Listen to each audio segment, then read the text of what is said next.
There are a lot of uses for AI, and there are also some big feelings about it. And I do think personally that we should limit the use so that we don't lose our creative minds. But sometimes we can just feel stuck and need a little inspiration. So today I'm going to say, if you're feeling that way about meal planning, I have a fun way that you can utilize AI to help you make meal planning even easier.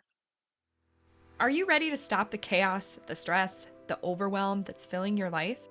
I'm Renae Matt, and together you and I are going to build simple routines that are going to change your life. When you put these habits into practice, you're going to be able to organize your life in a way where you can be there for your family, pay off your debt, save money, your house can stay organized, you don't have to stress about what's for dinner, and you still get time for yourself. So without further ado, let's get started. Welcome to the Routine Advantage Podcast. So I'm going to start off by saying that this isn't the end all be all for meal planning. I do think that you can get stuck in a rut, and I love finding ways to boost the creativity and the inspiration. And utilizing AI to help with that is a really great way to do that. But I will say to just be careful about not relying on AI to do everything for you, because then we will start to lose the creativity of our own minds. So think of it as to not doing the work for you all the time moving forward, because you want to be able to do this on your own.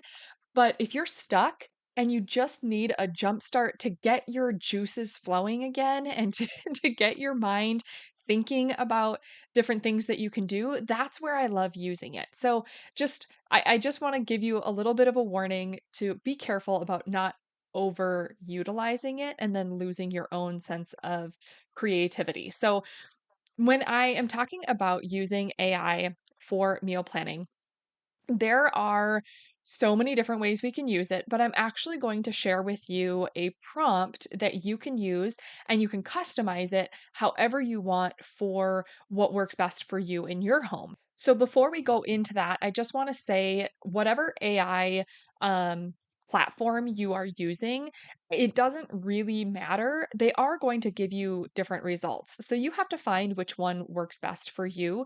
The popular ones are ChatGPT and Grok. There are others as well, but you can kind of test it out what you use it for. Like I said, I do pretty simple, basic AI stuff, and I prefer ChatGPT. I just get better answers. I feel like it condenses things and it puts things in a way that I'm looking for more often. Whereas my husband prefers Grok. He does more of a deep dive and like pulls resources and articles, and he does like research and starts pulling all this stuff together and has it summarize things. So he goes a little bit more into a dive, and he prefers Grok for the responses and the summaries that he gets.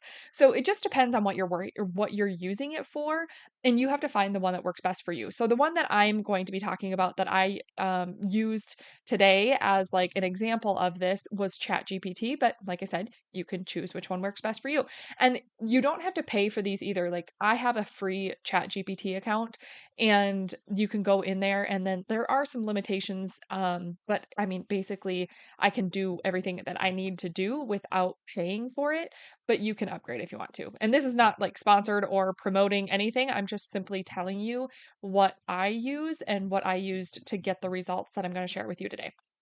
So, for using AI, if you have not used it before, basically you are going to create an account on the one that you want to try, and then you create a new chat.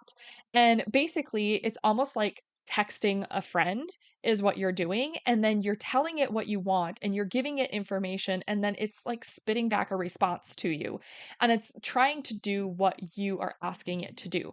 So the more information you give it, the more it's going to be able to actually give you the information you're looking for, because you can't have it just guess. So you can't say, give me, I mean, you could say, give me a meal plan for 7 meals, and it's just going to spit back 7 meal ideas for you. And it doesn't give you like if you don't give it parameters and you don't give it any other information, it's just going to give you 7 random meals because it has nothing else to go off of. It doesn't have your meal preferences. It doesn't have any dietary restrictions. It doesn't have what kind of food you like. It doesn't have any of that. So if you end up giving it more information, it's going to be able to give a response that is more tailored to what you're looking for. And that's what I want to talk about today is so like I can give you a prompt idea and then you can go and explore and see what it spits out for you when you are wanting some meal planning inspiration and you're wanting some help getting a meal plan put together. So here's your prompt as a starting point for you. And as I read this out, I'm going to have some blanks and then I will reread it with the information that I gave it and then kind of let you know what it gave me back so that you can have an idea of what is happening with this. So here's the prompt. This is what you would type out. I am looking for some simple dinners to make this week. I need blank dinner ideas that take blank amount of time. The recipes can utilize, and this is where you would insert what you have available in your home to cook with. And then we're going to continue here. And it says, please create the recipes using the following ingredients that I typically have on hand. And then you would list all of the main ingredients that you always have on hand. And then continuing, you would say, if any of the ingredients are not in my original list, please list them out for me so that I can go to the grocery store. And that's the prompt. So, what I filled in the blanks, or when I filled in the blanks, this is what I asked it to do. I am looking for some simple dinners to make this week. I need 7 dinner ideas that take 30 minutes or less. The recipes can utilize an oven, stovetop, slow cooker, instant pot, or outdoor grill. Please create the recipes using the following ingredients that I typically have on hand: ground turkey, chicken breasts, lettuce, onions, bell peppers, cilantro, black beans, pinto beans, canned tomatoes, cheese, and sour cream. If any of the ingredients are not in my original list, please list them out for me so that I can go to the grocery store. So that's what I gave it. And it gave me back 7 dinner ideas. It gave me the name of the recipe, the pictures of what it could look like, the amount of time each one should take approximately, and a little quick summary of how to make it and the ingredients that it uses. And it spit me back the whole thing. So it gave me, these were the 7 ideas it gave me: turkey taco lettuce wraps, 15 to 20 minutes. 20-minute chicken and bean skillet. Stuffed bell peppers, a quick version, takes 25 to 30 minutes. Chicken fajita bowls, 20 minutes. Instant pot or stovetop turkey chili, 25 to 30 minutes. Cheesy chicken and veggie skillet, 20 minutes. Loaded taco salad, 15 minutes. And then it told me a tip to make my week easier is to cook a big batch of ground turkey plus onions plus tomatoes and then reuse it. And it gave me a list of the meals that I could reuse this in to make my cooking even easier for the week. And then in addition, it said I don't have some optional items that would better enhance the meals. And it gave me a list of seasonings. And so it provided like 6 different seasonings that it would suggest that I get if I don't already have them on hand. Cooking oils like olive oil or avocado oil, rice or quinoa if I want them for the fajita bowls, tortillas, avocados, and limes. And it gave me that as the list of additional items that would make these meals even better, but they are optional. The recipes it gave me was using what I actually had. So you can see how this could be really beneficial if you are running low on ideas and inspiration.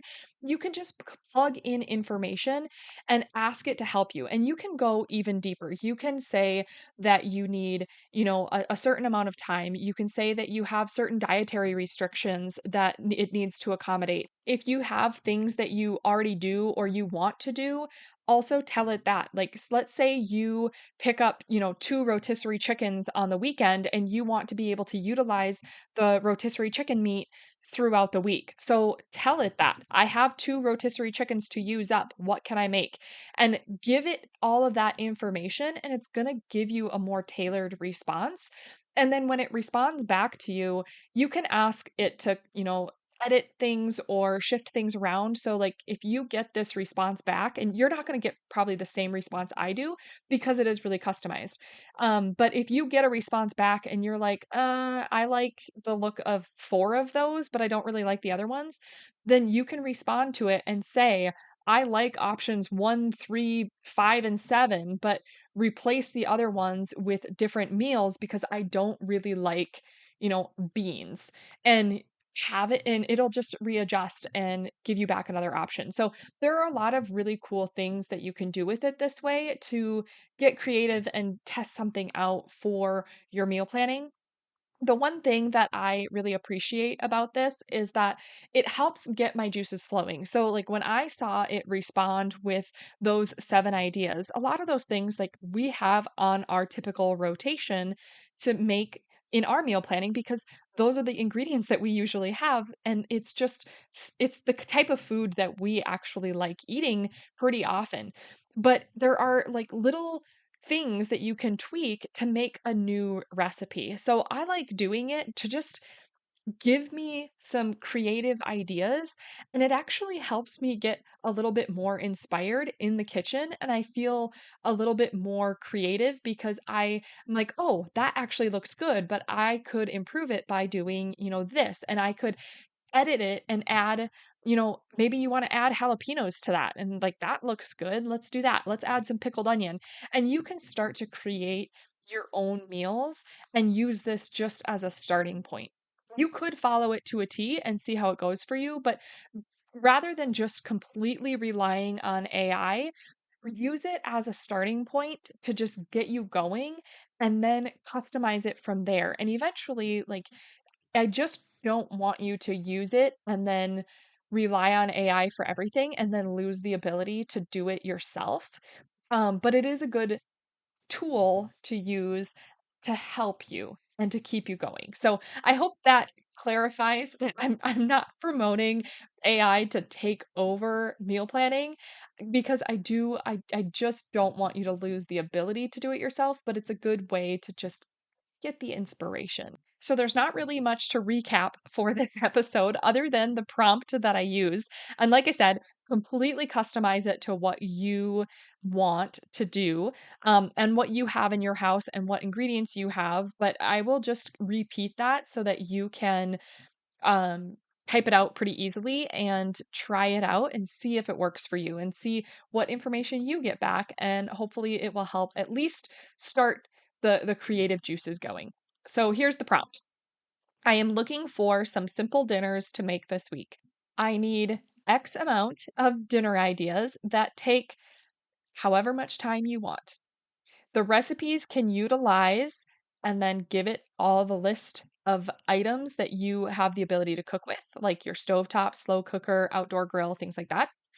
Please create the recipes using the following ingredients that I typically have on hand, and then just give it a list of a bunch of ingredients that you usually have on hand or that you have on hand this week.